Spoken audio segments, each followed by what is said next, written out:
So coming in on an interior service, obviously, first thing you do, knock on the door, speak to the customer, identify what the problems are. Hopefully we'll have the problems in the notes already if they've talked to us on the phone or via email or something like that.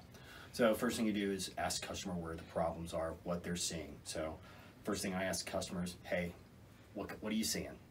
Where are you seeing it? How often are you seeing it? And then they can show you those things. A lot of times via email and stuff, we'll encourage a customer to have a sample for us, whether they catch a bug or something like that, jar, piece of tape, whatever. So that way we can identify the pest, helps us better narrow down what we're dealing with, where to look, and how to treat it. First thing when you walk in the door and speak to the customer about the issues,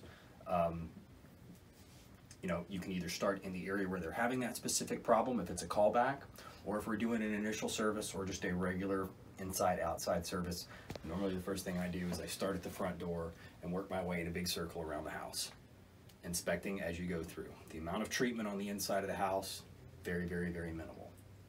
It's going to be targeted treatments where we need to put product where the problems are, and that's it. Okay? We don't baseboard jockey, except in very rare cases. And if I do need you to baseboard jockey, or if it does call for it, obviously we can cover that when we need to. Best tool that you're going to have as soon as you walk in is your flashlight. Everybody's with their interior service kit, and if you don't have one yet, I will get you one. I'm in the process, but everybody's going to have a good flashlight, rechargeable, so make sure you keep it charged up, so if you do need to go do a service call or something like that, you've got it ready to go. All right, so when we're starting here at the front door, the first thing we're looking for is how that door seals around. The biggest spot is going to be down here at the threshold.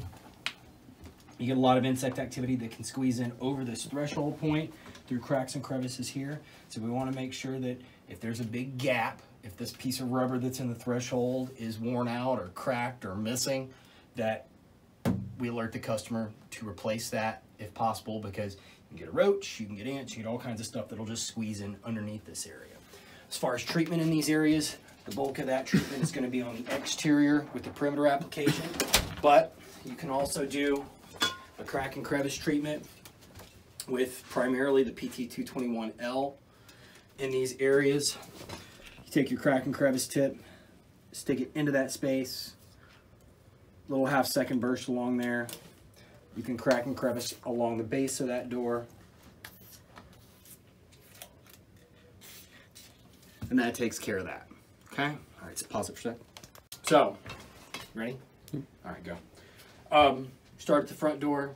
Like I said, when you're doing an interior service or an inspection, normally I start out in a big 360 around the house. Start at the door, take a right turn or left turn, whichever way you want to go, and start working around the outside of the house. You're going to have your flashlight out. You're going to be inspecting in areas, looking for evidence of insect activity. So normally I just kind of work from top to bottom. And the specific areas you're going to look at, generally are going to be in the corners in these areas, high and low. You're going to get a lot of spider activity in those areas. That's where spiders like to hang out.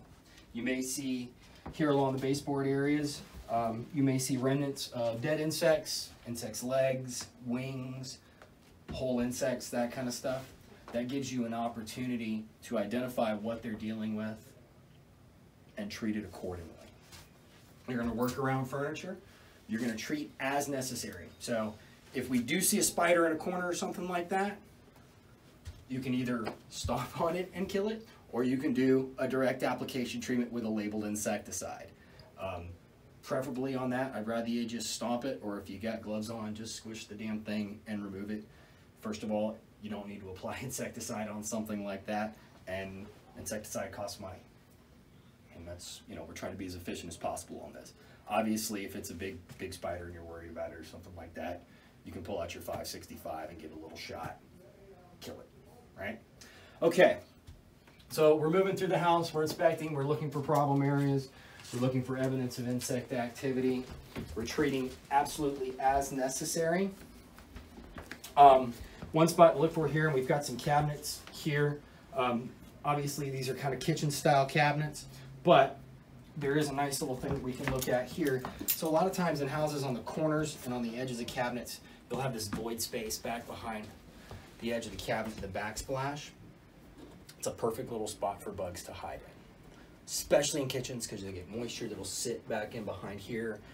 You'll get moisture that may strip over the top of the backsplash, so that's certainly a spot to look.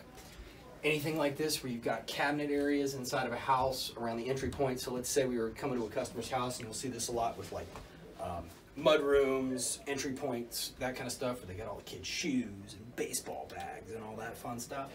You're probably gonna have insects around those areas, because if there's shoes, there may be food debris, there may be, you know, kids got backpacks, whatever. It's a perfect spot for them to hang out. It's usually near a door. So that's an area certainly where I spend a good bit of time inspecting and looking. Okay, you can kill that one. Okay, next spot was we were talking about windows, and that's where we already talked about the door. As far as windows, obviously if the customer's blinds are down and you really need to open their blinds and inspect them, go ahead and open them. I would certainly recommend asking the customer first, hey, do you mind if I open up these blinds so I can look in this area? If they want to do it, go ahead and let them, if that's what they want to do. All right, so we were talking about windows a little bit earlier. Like I said, the differences in the windows as far as the wood differences, expansion and contraction can create those gaps, cracks, and crevices for entry points for insects. Another thing that you get with windows is light. Right? You get these nice big sunny days, whatever, even if it's a rainy day like this, you get light that comes through here. That light acts as an attractant for a lot of insects because they think it's outside. They're trying to get back outside most of the time. Okay? So around windows is where you can find evidence of activity inside of a home. You'll get a lot of dead flying insects in windows. You know, we look at our windows here at the office, we got some dead stink bugs here in the windows as well.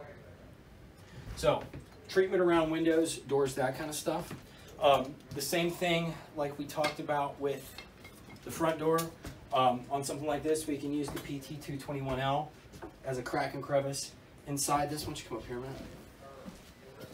We can use the PT221L inside this window as a crack and crevice application right here in the windowsill.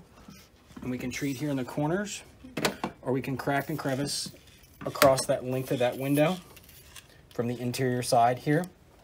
The other spot that we can look at is up here where the window seals down in here. So you can crack and crevice in those areas. And then on these older windows with these double sashed windows, why don't you come up in here, Matt, so you can get a good shot of this. You can treat along that top crack and crevice as well. Okay? All right, that's good on that.